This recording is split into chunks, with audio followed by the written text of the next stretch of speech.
holiday campaign that I'm going to be doing. I'm going to be running for the month of November up until Thanksgiving.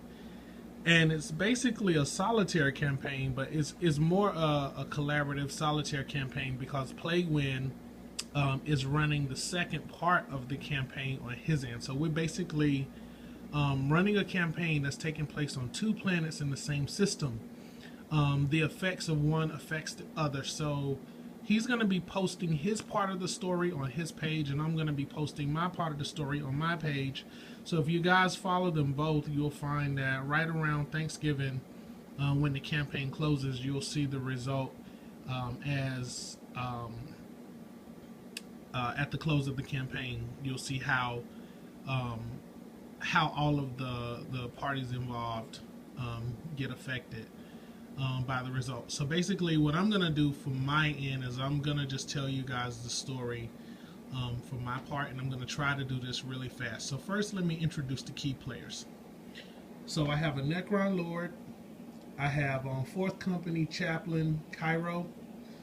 I have Solaris of the Second Company. He's the Chief Librarian of the Second Company, but he's a part of Castigen's Strike Force. You guys remember Captain Castigen. So we have him involved. So that's the Flesh Terrors. Then we have Inquisitor Lord Vespa. We have Canonist Talia. We have Captain Dahl of the Grey Knights Order. We have War Boss Demon Killer. There is a reason that Demon Killer is red. We'll get into that later. We have Chosen of Angron High Lord, Skyrack the Slaughterer. And we have his Lieutenant, Rothgar Furar. So, basically, this is the way that this story works. This bad boy is a twist of, it is just a lot of drama. The story is basically centered around a Necron Tomb world. And the Necrons have a technology on this tomb world that allows them to control matter. And Vespa here, the Inquisitor Vespa, she believes that she can use chaos. She believes that she can use chaos power without getting corrupted. And she believes that she can use it against chaos. And she's willing to sacrifice whoever she has to sacrifice in order to attain this great power. It turns out that the Infinity Crystal that she's looking for, the Necrons refer to it as the Lantern, is on this Necron Tomb world. And it turns out that Demon Killer over here is also interested in the Infinity Crystal.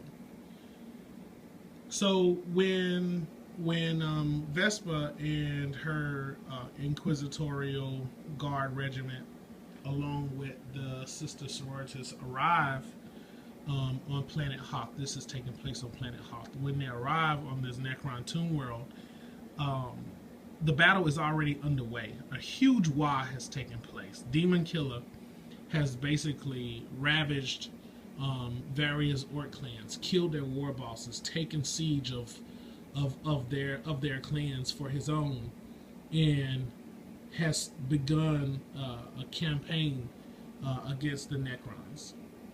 And the Necrons are fiercely defending their world, and Vespa and her strike force find themselves in the middle of this war. She is not going to allow Demon Killer to get his hands on the artifact, and she's going to wield whatever tools she has at her disposal to get what she wants. In this case, Captain Castigen here of the Flesh Terrors has been on campaign. If you guys remember the Blood Crystal Crusade against Nirmoth, the death of the Death Guard. And he's been badly wounded, and Vespa knows this, and she's basically told him that he cannot return back to his fortress monastery until she clears him of heresy and taint. So until that time, she has basically commandeered the remainder of his assault force, which isn't very much. He arrived with 100 Marines with a whole battle company, and his battle company is severely diminished, and many of them are fallen to Black Rage. So she's also told him that if he helps her to retrieve the artifact that she's trying to get, that she'll use it to cure the chapter of the Black Rage. So right now he's kind of trapped, and he's between a rock and a hard place. So as a result, the Flesh Tearers and the remainder of their force arrives. Eventually, Chapter Master Seth starts to worry about the captain's whereabouts, and he eventually contacts the captain, and the captain fills him in on the story, and Seth is furious.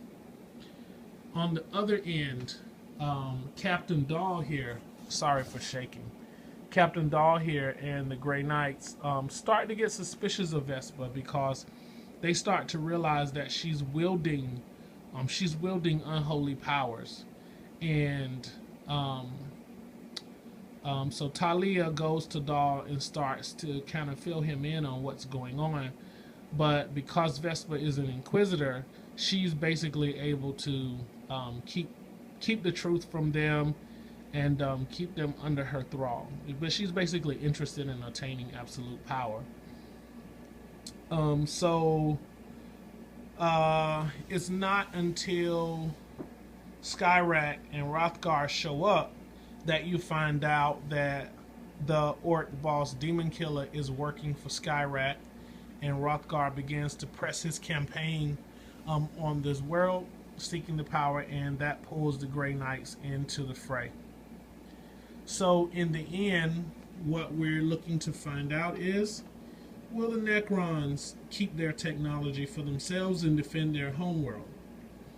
Will the Flesh Tearers free themselves from the degradation of their gene seed, or will Cassigen be declared excommunicate traitors by the Inquisitor?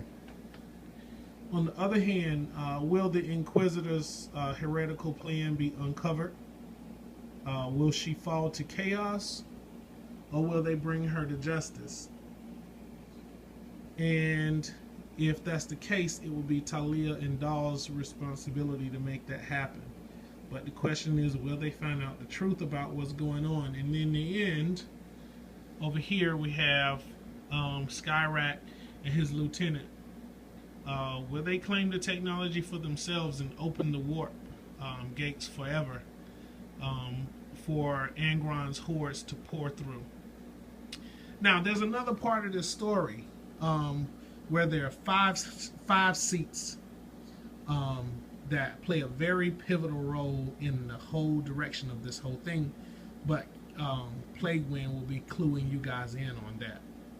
So I hope you guys enjoyed. Definitely look out for the story. The first mission is going to be coming up sometime soon, probably within the next day. Enjoy. Thanks.